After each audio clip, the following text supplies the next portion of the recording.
ఇంటర్వ్యూలో చెప్పారు అసలు నాకు అసలు లెన్స్ అంటే ఏంటో తెలియదు. తెలీదు నాకు లెన్సులు తెలీదు. నాకు టెక్నికల్ ఆస్పెక్ట్ నాకు మంచి టెక్నీషియన్ అంటారు కానీ టెక్నాలజీ గురించి నాకన్నా తక్కువ చేసిన ఇవ్వలేడు. మరి ఎలా మీకున్న సెన్స్ ఏంటి? కంపోజిషన్ అంతే. నాని ఇలా చూస్తా, ఇది నాది, this is the light I want, నాకు ఇది కావాలి. అనగనగా ఒకరోజు సినిమాకి నేను గోపాల్ రెడ్డి అసిస్టెంట్ రసూల్, అప్పుడు ఓకే రసూల్ని పిలిచి చేయమంటే రసూల్కి ఏదో నాగార్జున సినిమా ఏదో అప్పుడు ఆ డేట్స్ క్లాష్ అవుతున్నాయి.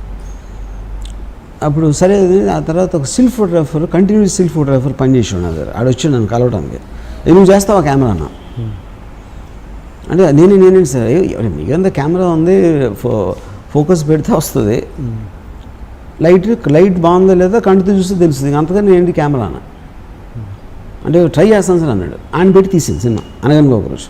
స్టిల్ ఫోటోగ్రాఫర్ మొత్తం ఆయన పెట్టి తీసేస్తే వంశీలందరికీ టెన్షన్. సార్ ఒకసారి రెస్ట్ చూద్దామని. రెస్ట్ ఏంటి, మనం తీసేది కదా వచ్చేది అక్కడ ఒకటి. రెండోది ఫోకస్ ఫోకస్ పుల్ పెడుతున్నాడు.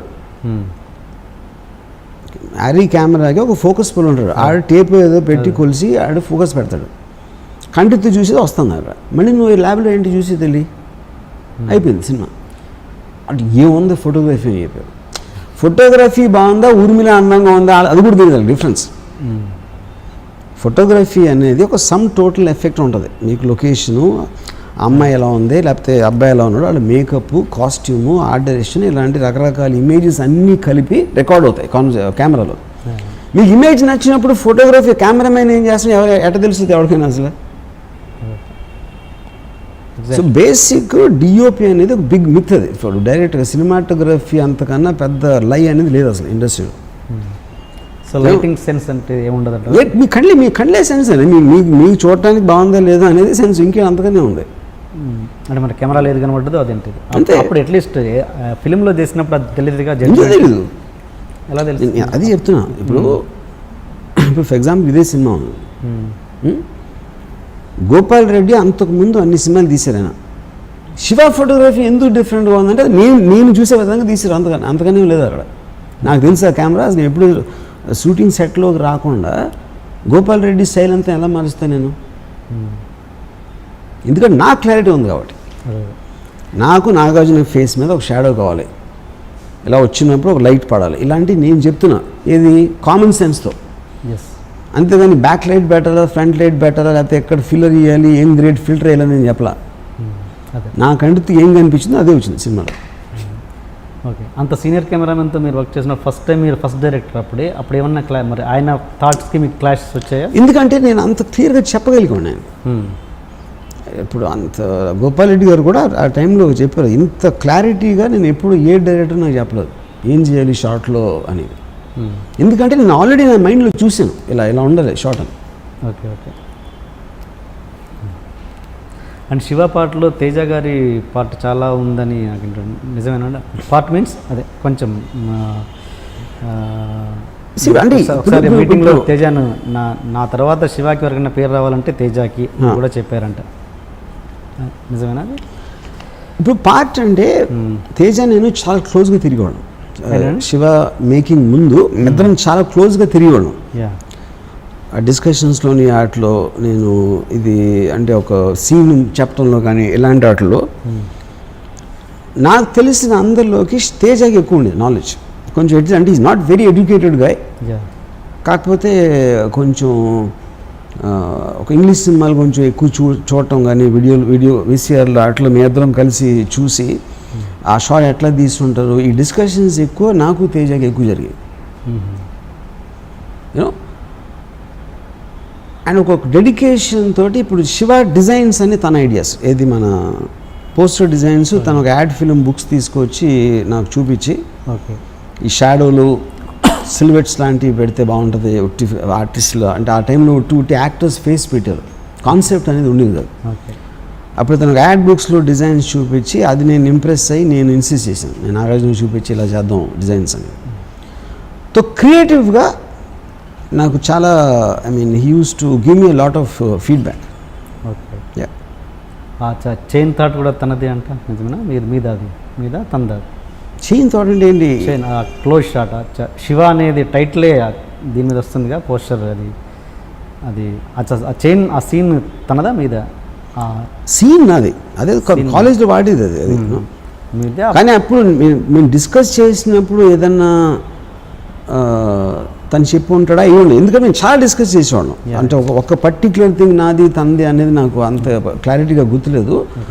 But lots of things we use to discuss. అందులో తను చెప్పింది ఏంటి, నేను చెప్పింది పోస్టర్ ఉన్నది శివ చైన్ ఉంటేనే శివ పేరు వేయకుండా చైన్ వేసారు. అదే అదే చెప్పాను కదా ఇప్పుడు. అదే చెప్తున్నా, శివ పోస్టర్లో చైన్ అనేది ఇంపార్టెన్స్ ఇవ్వటం అనేది అది తేజ ఐడియా, అది చెప్పాను కదా. అండ్ నాగార్జున గారి మేనల్లుడు సుమంత్ ఇంట్రడ్యూస్ చేసి నా ప్రేమ కథ సినిమా కేవలం మీ మీద ఆశలు పెట్టుకొని మీరైతే అతని మార్కెట్లకు బాగా తీసుకుపోగలరని ఇచ్చారు. కానీ మీరు దాని మీద పెట్టాల్సినంత ఫోకస్ చేయలేదన్నది ఒక చిన్న టాక్. అది ఎంతవరకు మీరు అది ఇప్పుడు ఎవరైనా కూడా కావాలని ఎందుకు చేస్తారు చెప్పండి? First of all A cinema అయినా ఏ డైరెక్టర్ అయినా కావాలని ఎవరైనా చెడగొడతారా? మీరు ఎలాంటి సినిమా అయినా మీకు కనీసం ఒక 5-6 నెలలు పడుతుంది pre production, shooting, post production. Audience చూసేది 2 గంటలు. 6 నెలలు ఎవరైనా టైం వేస్ట్ చేస్తారా కావాలని? ఒక పాయింట్. ప్రేమ కథ ఇమ్మీడియట్లీ సత్య తర్వాత, సత్య సినిమా రిలీజ్ అయిన 2-3 నెలలకు స్టార్ట్ అయింది cinema, something like that you know. అప్పుడు నాగార్జున ఇది బ్రోచ్ చేసినప్పుడు నాకు లవ్ స్టోరీ అనేది నా నుంచి ఒక ఊర్లో ఒక మామూలు లవ్ స్టోరీ ఎక్స్పెక్ట్ చేస్తారా లేదా అని నాగార్జునకు చెప్పాను. కథ మాత్రం నువ్వు ఓకే చేయాలి నాకు, ఎందుకంటే నా సెన్సిబిలిటీ కాదు అలాంటి సినిమా. నేను ఎంతసేపు రాత్రి శివ ఒక అడ్వెంచరు, ఒక యాక్షన్, ఎంటర్టైనర్ అట్లా అనుకుంటాను, కానీ ఒక మామూలు లవ్ స్టోరీ అనేది నేను అసలు ఆలోచన ఎప్పుడు యూనో అది. So everything was discussed and all that. అది చేసాం. అది అప్పుడు నేను ఒక స్టోరీలో ఫెయిల్ అయిందా, నా డైరెక్షన్లో కుడ్ డూ ఇట్ అనేది. కానీ నేను కేర్లెస్గా చేయటం అనేది మాత్రం అది కరెక్ట్ కాదు. అన్ని సినిమాల్లాగే దీనికి మనసు. ఓకే. కానీ ఇంతకుముందు నాకు చెప్పారు వినోద్ బాల మీకు గుర్తులేరు, ఇంద్రకంటి మోహన్ కృష్ణ మీకు గుర్తులేరు, బట్ తేజ రిలేషన్ మీకు ఎలా గుర్తుండిపోయింది? ఎక్కువ జర్నీ చాలా ఎక్కువ నాది తేజది. అన్ని తొందరగా మర్చిపోతున్నారు. తేజ నేను చాలా క్లోజ్, అదే చెప్తున్నాను కదా. తేజ నేను ఆల్మోస్ట్ నాకు ఇయర్స్ గుర్తులేదు, నాకు తెలిసి ఒక 4-5 years we would have been very very close. ఇంకోటి ఏంటి, మీకు ఇంపాక్ట్ తేజకి నాకు జరిగిన డిస్కషన్స్ కానీ ఒక పర్సనల్ లెవెల్లో, ప్రొఫెషనల్ లెవెల్లో అనేది ఒక ఇన్సిడెంట్లు అనేది ఎక్కువ ఉంటాయి, కానీ వేరే వాళ్ళతో నాకు ఉండదు. మీకు మెమరీ ఎప్పుడు కూడా మీకు జరిగిన ఇంపాక్ట్ బట్టి ఉంటుంది మెమరీ.